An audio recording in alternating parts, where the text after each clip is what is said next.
This is Steve from eSpeaks for You channel. It is May 23rd, 2011. Today I'm going to be reading some notes that I've taken in the past. Like I said, I'm not much of a writer, so I just wanted to put my notes also into these videos that I'm putting together.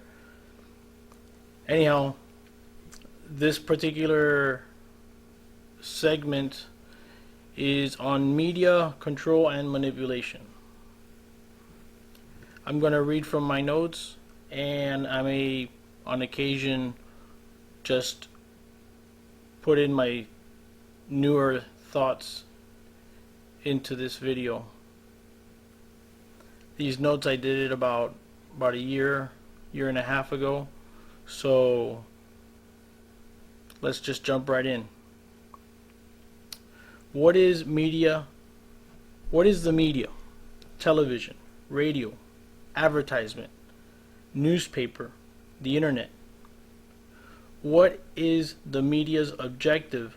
To provide us with the information. To entertain us? To manipulate us? To control our thoughts and our actions? Ever wondered why it's called TV programming? The media wants ratings, which translates into revenue, obtained through their sponsors. The media controls our thoughts, whether we want it to or not. It's unavoidable. We absorb the information visually, auditorily, and subconsciously through brainwaves, the advertising and infomercials, the entertainment industries. Reality TV programs dominate our minds because they advertise within these programs by the clothes people wear, the cars that they drive, the sodas, the foods that they drink.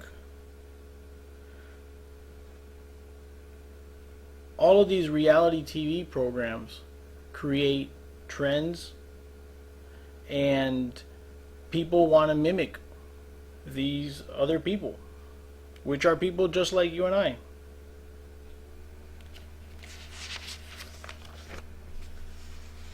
Just like video games. Video games have advertising throughout the entire games. Whether it's war games and they're advertising the types of firearms that they use, or whether it's sports related games where kids can set up their homes with all different types of products, and it's just all over the place.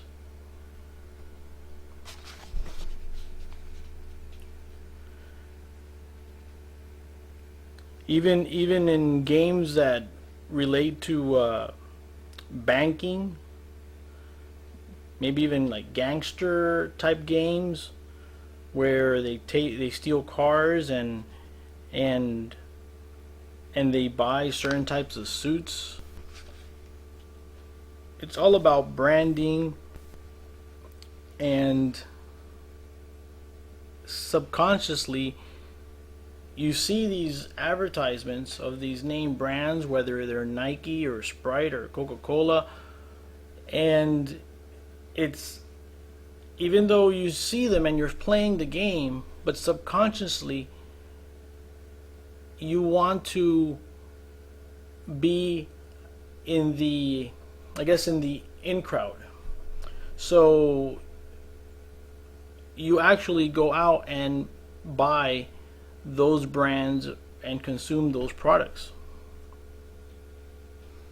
Commercials are strategically placed based on the age groups, genders, race, and interests of the viewer,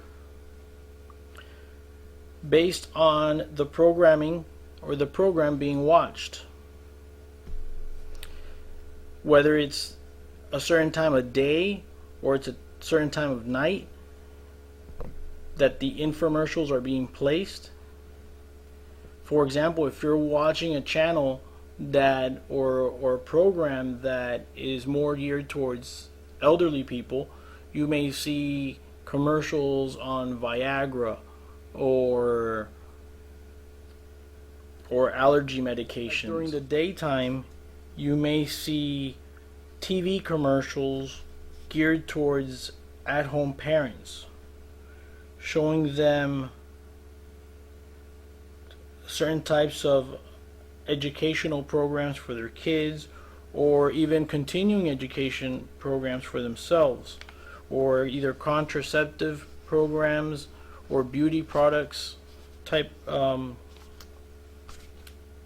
programs but commercials. Primetime commercial programming is directed towards the working class, with commercials about electronics, automobiles, energy drinks, restaurants. Radio commercials are geared towards its audience, possibly on the happening clubs, adult entertainment, energy drinks, clothing stores. Music and magazines are directed for a variety of genres, and their advertisements are presented accordingly. Internet sites use banners as advertisements and keyword searches to persuade their users. Facebook, Google, Yahoo, those sites actually use your keywords and your interests in your profiles to market directly to your interests. Now let's move on to what I really wanted to touch base into. I was just giving you a background on. Let's now take media manipulation to a more serious level. The news networks, such as CNN, Fox News, MSNBC, the local news channels, they are all part of a large-scale manipulation to assist in controlling the masses. People tend to believe and follow the opinions of these news channels because people seem to have forgotten to think and reason for themselves.